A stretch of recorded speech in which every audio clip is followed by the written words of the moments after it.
I'm good. Okay, your mic sounds good. I've done Mine's this good. once or twice. What's that now? I've done this once or twice. I was gonna say. All right. Welcome back to another episode of Jab Journals, everybody. I'm here in Canton, Michigan, at 5 Star Boxing and Fitness. I'm here with head trainer, coach Greg, Mr. Everything Wright. Greg, how we doing? How's training camp going with Sam? How's everything going? It's going pretty smooth. Yeah. One day at a time. Yeah. We're not ready yet, but we will be. Right. Now, just before we get into the fight, I kind of wanted to get into your background and everything. So, you weren't born in Detroit, but how'd you make your way to Detroit?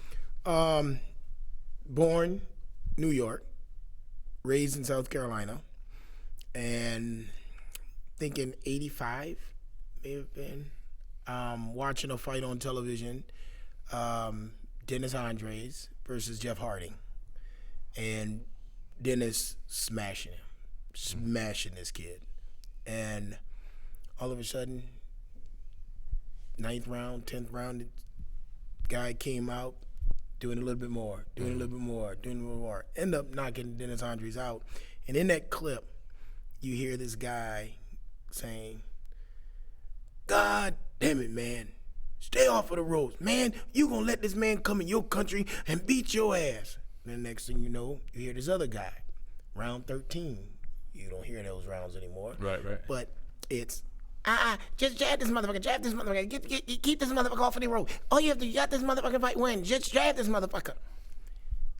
And then they said, this is a big upset when Dennis Andres got knocked out, because Kronk was known as the best gym in the world. Mm-hmm. And I'm thinking, that's where I need to go, Detroit. So that's what brought me to Detroit. And I said, if I'm going to give up school, not go to college, I'm going to go to the best gym in the world. And if I can make it there, then I'm supposed to be a boxer. Yeah, I mean, that was always the saying at Kronk, right? If you can make it here, you can make it anywhere. Make it anywhere. Yeah, you Absolutely. make it in the basement, you can make it anywhere. Yep. Now, for those who don't know, the voice of the guy that was saying jab, just jab, with a few expletives in there, right? That was Emmanuel Stewart. That's Emmanuel Stewart. Right, and that was your first introduction into Emmanuel Stewart, was that fight? Yep. And the other voice was Walter Smith. Right. And that's who became my trainer. Mm-hmm.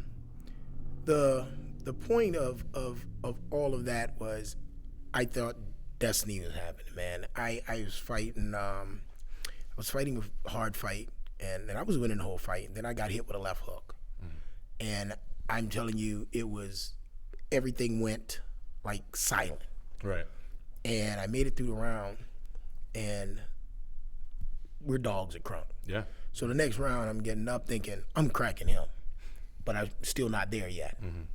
And I heard, man, 7 years later, the same exact two voices. Mm-hmm. When I was a little kid in South Carolina, 15 years old, listening to those voices, the same two voices was in my corner. Yeah. Saying the same exact thing to me. And I was like, whoa, deja vu. And I started moving around. I ran the whole entire 9th round. Mm-hmm. Ran. Didn't even think about stopping. Mm-hmm. And do you understand they gave me that round? Oh. I won that round. Yeah. Because I listened. Yeah. Listened to the coaches. Every time I stopped, I threw a shot and ran again. Threw another shot and ran again. And then the 10th round, I ended up pulling it out. Yeah. Yeah. But I listened. It was something different about that basement, man. It was that basement was like, you walk in, and it was a different feeling when you got there. You started sweating the second you walk in the door. Yeah. And when you look, I walked in there, 300-pound guy, and took it one day at a time, listening.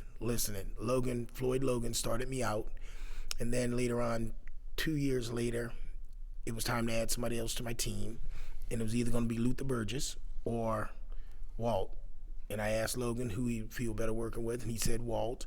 And I asked Walt to be a part of my team, and the rest is history. Right.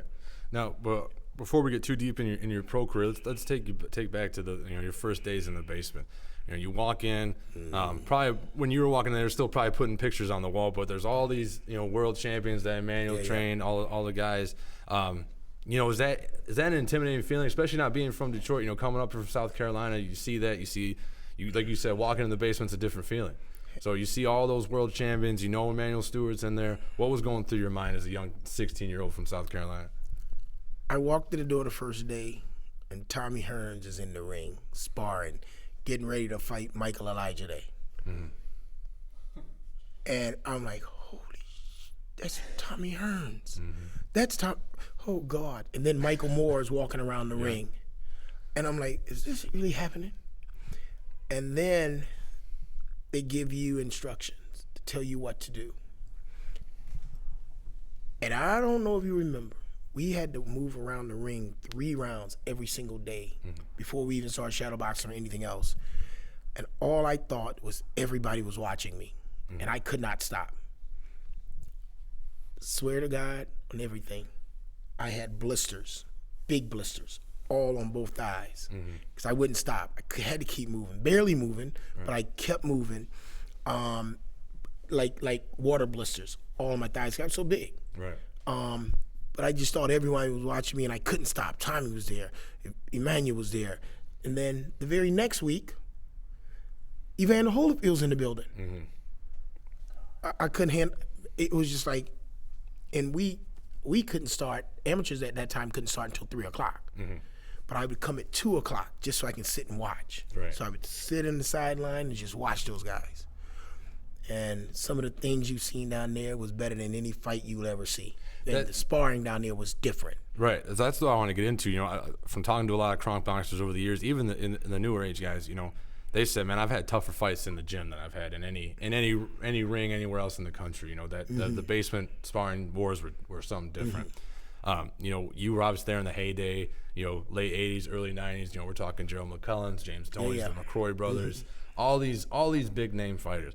Where does Greg Wright fit into that?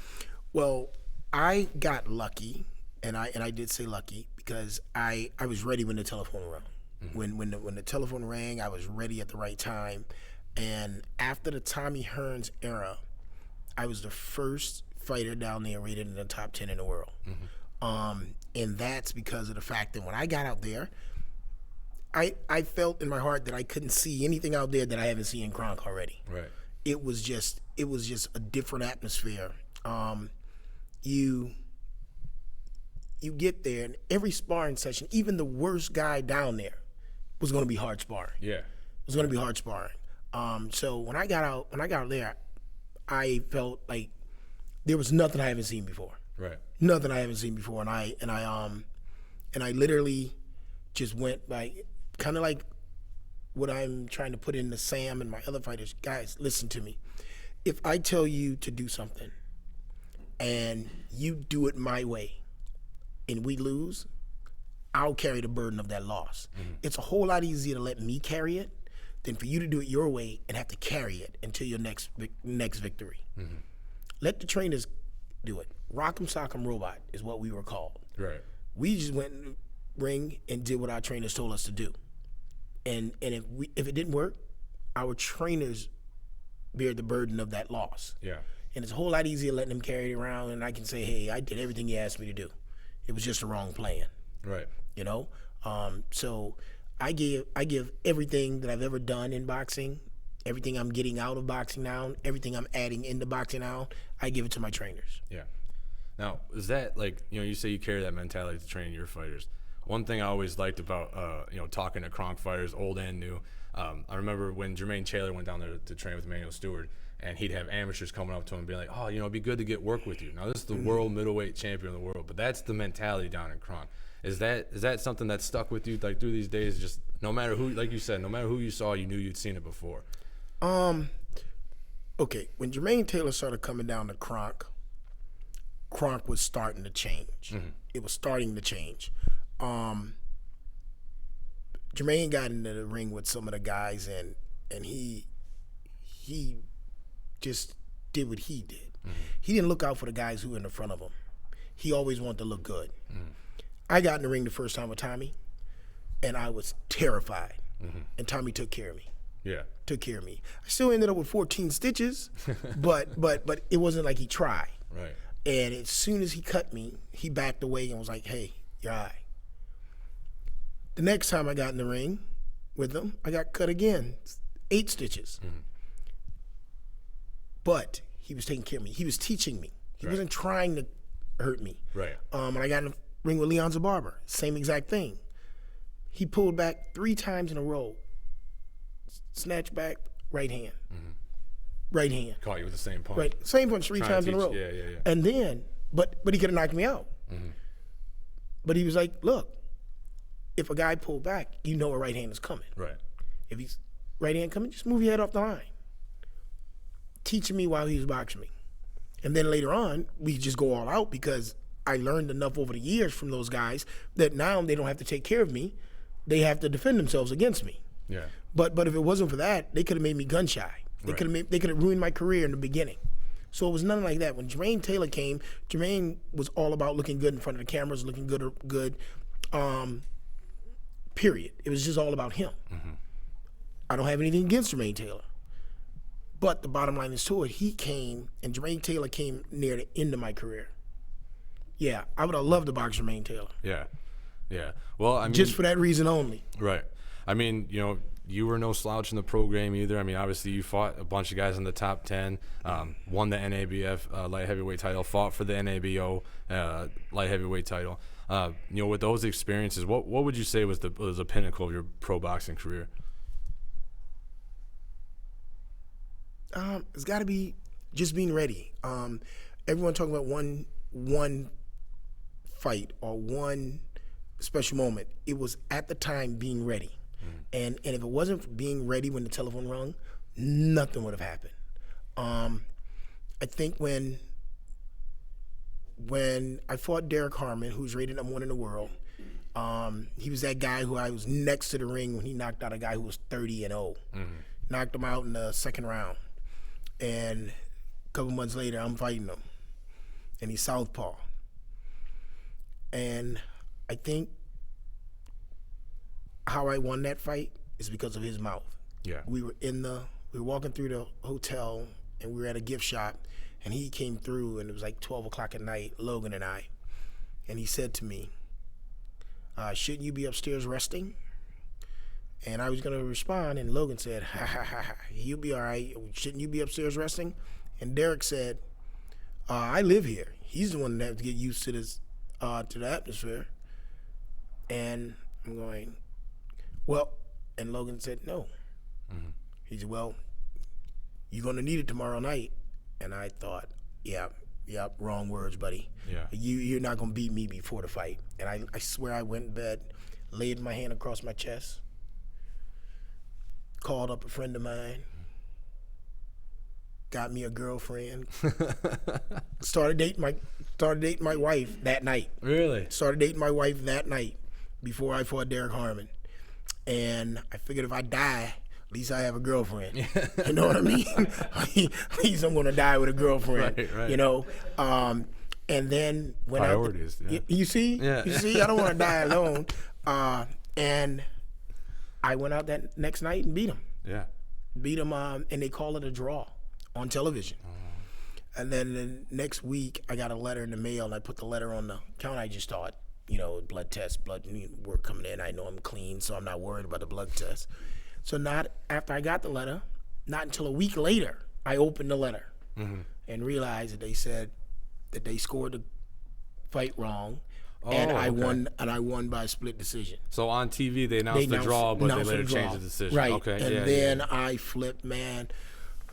Man, when I realized that I was outside with my underwear on, jumping, I was like, oh shit, I'm in my underwear. And I ran back in the house, and I got on my clothes, and I took the letter down to Kronk, and I was like, Logan, whoa, we beat him. And next thing you know, telephone ringing, and I'm all over everywhere after that. Yeah. Yeah. Now, talk me through that because, a lot of times, guys that don't get a lot of money behind them, a lot of, they didn't have a big amateur career, maybe, stuff like that. They go through those fights where the decision doesn't go the way it should, or things like that. How, at that point in your career, how tough was it hearing that draw before you got that letter? It was in Derek Harmon's hometown.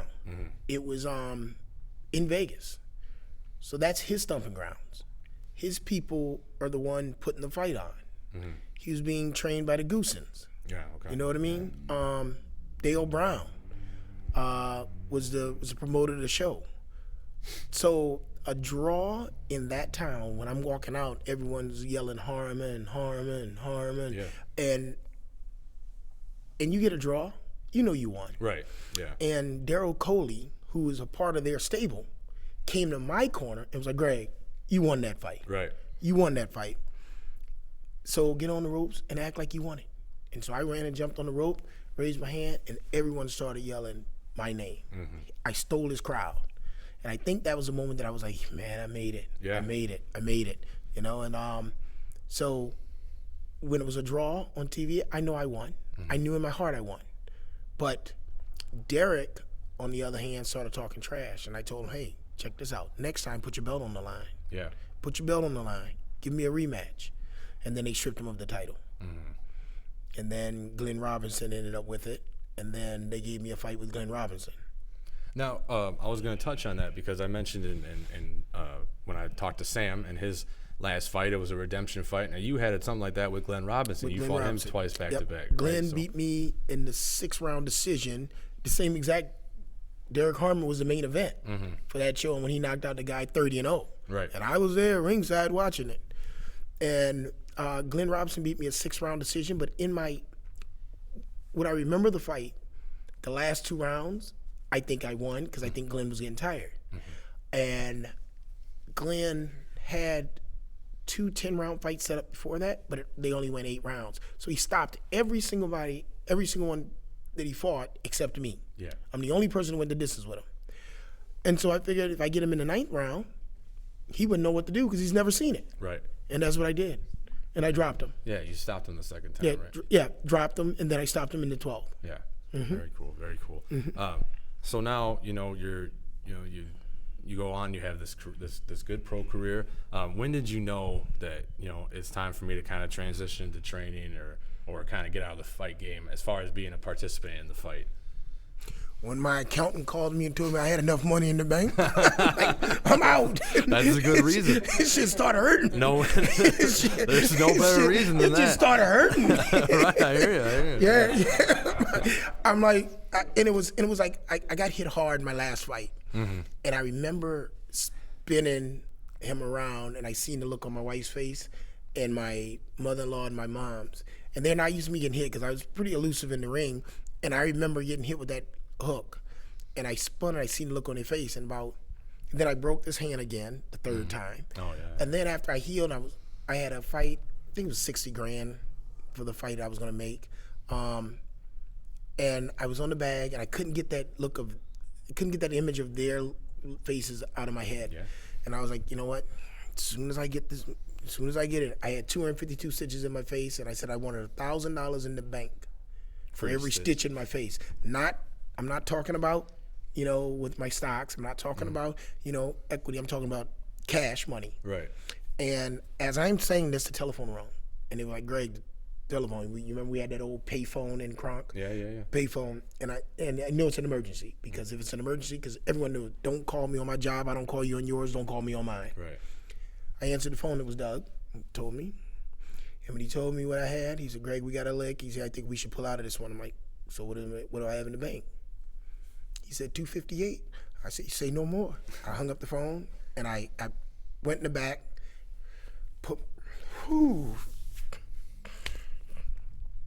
sat beside Waltz. You can take a minute. We can take a minute. And said, buddy, I'm done. And he said, you done for the day, buddy? I said, nah, well, I said, I'm leaving it up to these young boys. I said, I don't have it anymore. He walked out that day.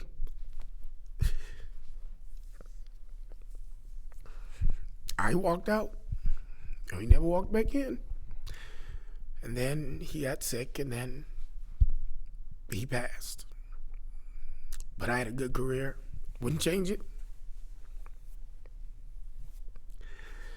So, him and I walked out the gym the same day. And he stuck around for me to retire. Mm-hmm.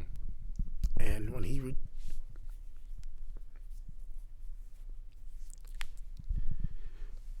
when I was done, he was done. Yeah. And that was it, with no regrets. Won some, lost one, but I did it clean. No drugs, no alcohol. I did it clean. I did it my way. Right. And obviously, that passion that you show, it translates into the way you train and the way you get involved with your fighters and their lives, and you become a part of their family. We were talking about, how long you've been with Sam, and how your wife's Maltese, his family's Maltese. Found out they were related. I mean, it really all comes full circle, right? You and for sure. You and Walter had that relationship, and now you're passing it on to the people, to the guys that you train. And I can tell just from talking with Sam, like, how much he appreciates you and the time you give him, and obviously you still love the sport as much as you did when you were fighting. Sam is like I said, had him since he was 16, and when we seen that, and we found out that his family owns a Maltese castle, which was built by who my wife called Uncle Lou, is related to him, and it was like just we realized then it was much deeper than boxing with us. Right. You know what I mean? It's family. I've always said to myself, if I would stop the fight, I couldn't see my son boxing, or I could see him boxing, but I couldn't be in his corner. And I often wonder if would I stop a fight prematurely if Sam was hurt, because I would probably stop it prematurely if my son was hurt. You get what I'm saying? And I think that I would do the right thing either way. But he's more than my fighter. He's family to me. Right. He's family, and I think that's the kind of relationship Walt and I had. He was not always the nicest guy, but everything he said, everything he did, I knew he did it because he had nothing but genuine love for me. Right. Genuine love for me, and I took care of him until the day he died. Yeah. And it's clear that you and Sam have a similar relationship. Yeah. So now that moving into the fight, March 9th. Well, let's look at Sam's career. Obviously, you've been with him since he was 16, so you saw him in the amateurs and turned pro. And me and Sam touched on it in our interview together. You kept him active, kept him pretty active. He said he had multiple shows canceled, but he still has roughly 3 to 4 fights a year, which is especially for locally. Pretty good. Know how the shows go around here. It's hard to get on all those cards. What would you attribute to that? Is it just you hustling and getting them on cards? Is it like, how does that all work out? We have a pretty good relationship with Carlos, and Carlos, myself, Sam. We don't agree on everything, but we agree on the fact that Sam needs to be active. We are good business. Carlos is a businessman.